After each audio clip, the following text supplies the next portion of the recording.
Awo wanunkwa. Onunkwa. Onunkwa. Awo wanunkwa. Wanunkwa no washira. Wanyangu kwangwa wa washira. Wanunkwa.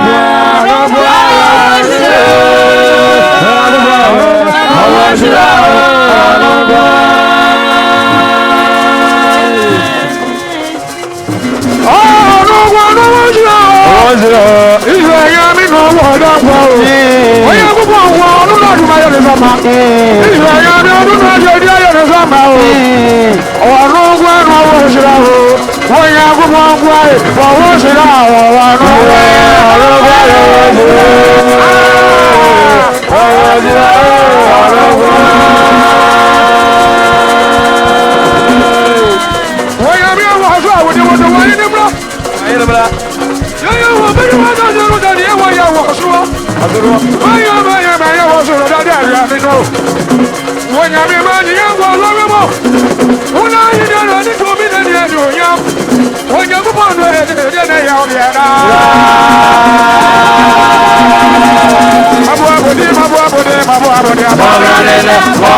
Yeah, the best was on the edge. I said that for your preco.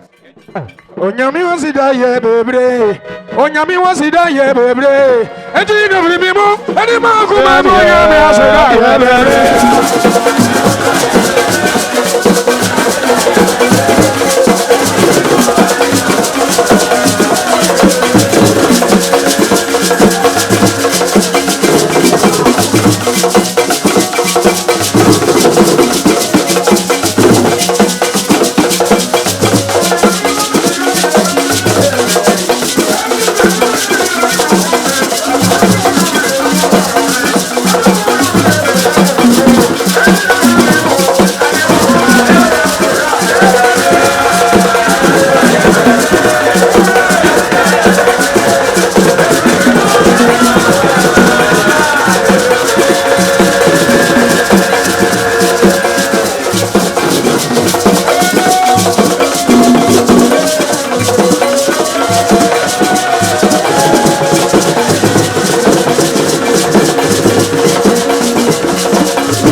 Aye, my you.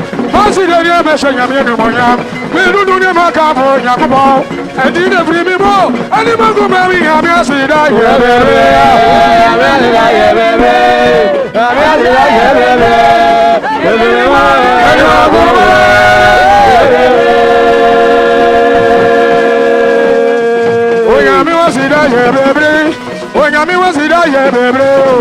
every moment on any moment, Yamina said, I have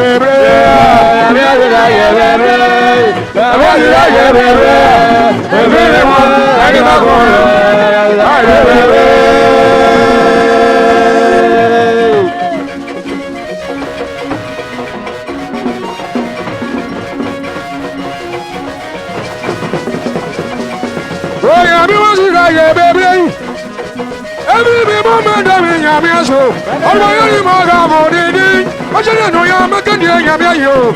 Every moment on any Mago man,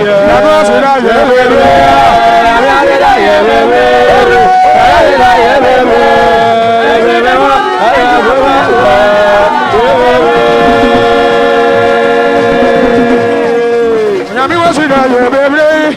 Oh, Yami was it, baby. Every moment on any Mago man, Yami was it, oh,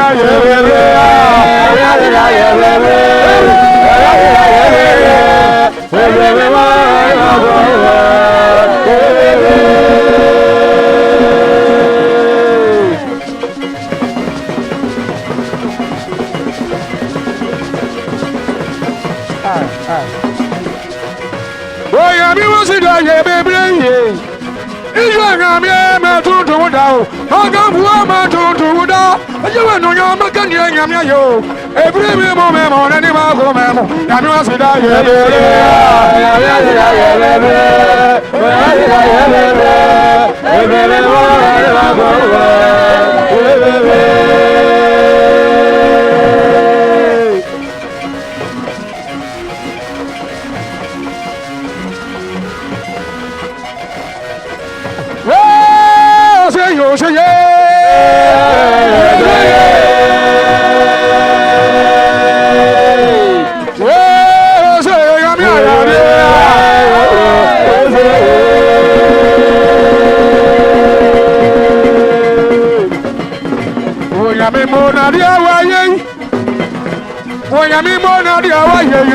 Onyamimo adiawa ya mamu Onyamimo adiawa ye adiawa ye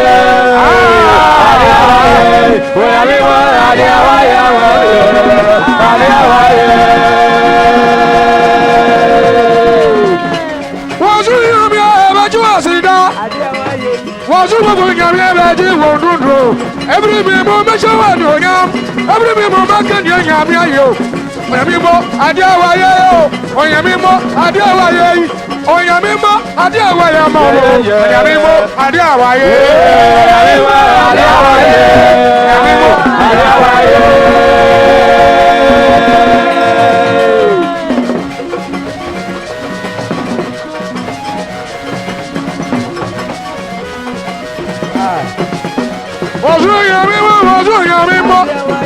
Onyamimo brana banju wasilao Onyamimo dundu badawe Onyamimo magania wayo Onyamimo asidafa woda Onyamimo adiawa ya mayo Onyamimo adiawa ya mamu Onyamimo adiawa ye Onyamimo adiawa ye Adiawa ye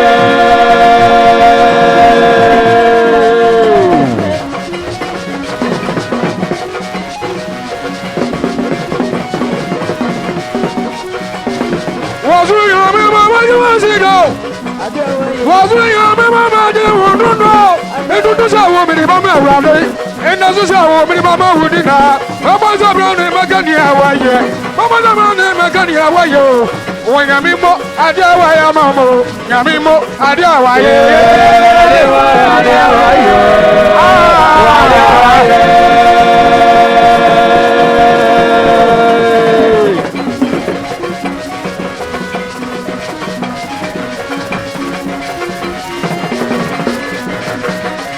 Was we your mamma? Was we your mamma? ọ̀tún yọ mi mọ́ ọ̀nà sí bàtàbò ọ̀tún yọ mi mọ́ ogun náà yẹ iṣẹ́ o ọ̀tún yọ mi mọ́ ogun náà yẹ iṣẹ́ o mẹ́tú ayé yóò mi ní ìrẹ̀ wẹ̀ mẹ́tú ọ̀sí yóò mi ní ìrẹ̀ wò wò nyà mi mọ́ adé àwa ya máa mọ́ wò nyà mi mọ́ adé àwa yẹ.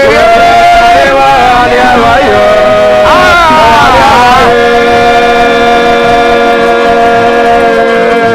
Wọ́n sún lọ́wọ́ àbọ̀ nyà mi wọ́n sún bọ́ bọ̀ nù. Wọ́n sún bọ́ bọ̀ nyà mi àwọn ogun náà yẹ iṣẹ́ wò. Wọ́n sún bọ́ bọ̀ nyà mi ẹ̀mí náà wọ́n sí ẹ̀sán o. Wọ́n yẹ wọ́n wọ́n di ọmọ ìrìn àmì ìwà ẹ̀yẹ sàdá.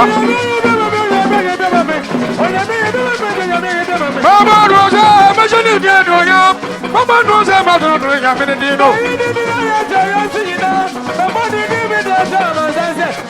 Ọ̀yàmí wọ́n adé àwọn ayẹyẹ o. Ọ̀yàmí mọ́ ní ọdún àwọn ayẹyẹ o. Nígbà yíyan mi ẹ̀bẹ̀ tí wọ́n sì dá. Ẹ̀bẹ̀ ni yíyan mi ẹ̀bẹ̀ tí wọ́n tó dúró. Ọ̀yàmí mọ́ ní adé àwọn ayẹyẹ mi o. Ọ̀yàmí mọ́ adé àwọn ayẹyẹ. Adé mọ́ adé àwọn ayẹyẹ. Ọ̀yàmí mọ́ ọba jẹ́ àwọn ti dá. Ọ̀yàmí mọ́. Media mi yi wa ya fata wo Bandodo wa di wa ni na mi ye boni aye Enti mi di wa yi ko Osu wa bo mi di na mi di brewe Sama na wa sa mi di na mi yo ti afuo Banyu wa si do Mi yo mi da fa na be ji wa yo ye ya Na mi mo de wa ya wa mi yo Onya mi mo adiga wa ye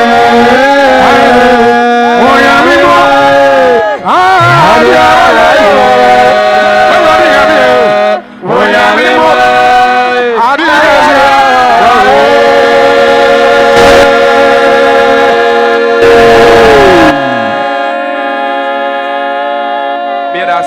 Pacho yemo nsem kese ma anyotofo ne akyerema no enwom ne si ewrade mu wade a waye amen ye papa difo ankasa ankasa eso wa asem bi ka kyerɛ yɛn ansa na odifo chiame e de nyankopɔ asɛm abrɛ nti nsɛmo ye be die ye papa difo de abɔ nsɛm kese hia no kwan na ɔmɛka asɛm nkyɛ yɛn ansa na ye de nyankopɔ asɛm no atoa so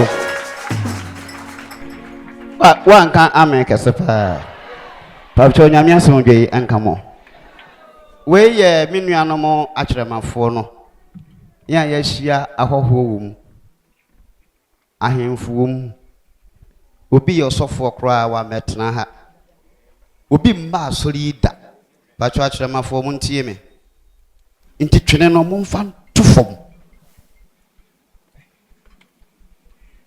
nyom no sɛ me pɛ na odwoni akom ye no wi amonto nyom no mo ntie dia yeka Pacho demeso amen if obi ohwo kura wa ma hada ope nwom no ope asa no twene ne ye ne de nanso ya di America wan hwa openfo ntumi ntubi if nwom no ha demeso amen mon siesie ho akyeremafo no mo se asori ya hemfo asori na mo mfa ntofom na eniminyam ye nyankopon de amen me fa yedu ne beto collection asa ne to aseda afore no enti yenya ne saa kama kama me pa mo cho ohene so nko anante enti se na me kemu ati ase ohene so nko anante enti pa cho mo fa bo ne mbre me offering bo ne mbra emra ye papa difo na edifo e ka no ho ne asofo mpanifo ka no ho atui ye na ye beba bebo ye papa difo na ye nkyere no do amen ye nkyere no do nti obeto no ye na ye beta na chi enti wo hya ase ne mpanifo hya ase wa hadom no mo ba wo mo ye be hya ase wa ha nti ye du ho na ye ba na afie so ye to aso e wo ho yo mpamucho we ye special request ye papa say opese edom ni na boa no na okoto collection nti no or request drums special drums na kasa ya ye be yenka also pe live band ye mbo ntenkuni tintini na fam ti ose osere ntumpan no mo ho meso kakra na offer we ento collection ntimpa mo cho anyotofo na mo na ye be yusumo akyerema na ye be sesem kakra etipa cho ne de kwaso na be so region na so ye papa di fo ne mpani fo beto a na ye so ye di omo achi ato so ye da say enyum nko onyo nyino oni erade Odibungan so yon da da da on erade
Enwechi akyeremane anyumtofo no so ye papa kan ye no ye wa hoho bebre wo yemu a wo mopese o mote enwuma ye to ne asem a ye kan nti ye besre adaroma mi ni brenka mi ameba baji abo badum ahenti mo de mommo na monya do bokọ no mo nti asem ne twene amobo no pacho wo so wo ba to bo ase na fabrika sa metum ne nko ye ne kama na bra pacho mo ma collection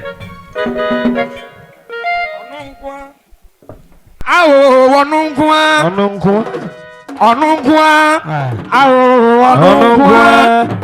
wonunkwa no washira wonya gufongwa wo washira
don't go. When you go on, no, not my other summer. If I am not the other summer, or no one was it out. When you go on, why, or was it out, or no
Papacho, ye best na ye papa for Chief Pastor Emmanuel Okweni Manfe wabo ya for body no so mpaye e dia maye.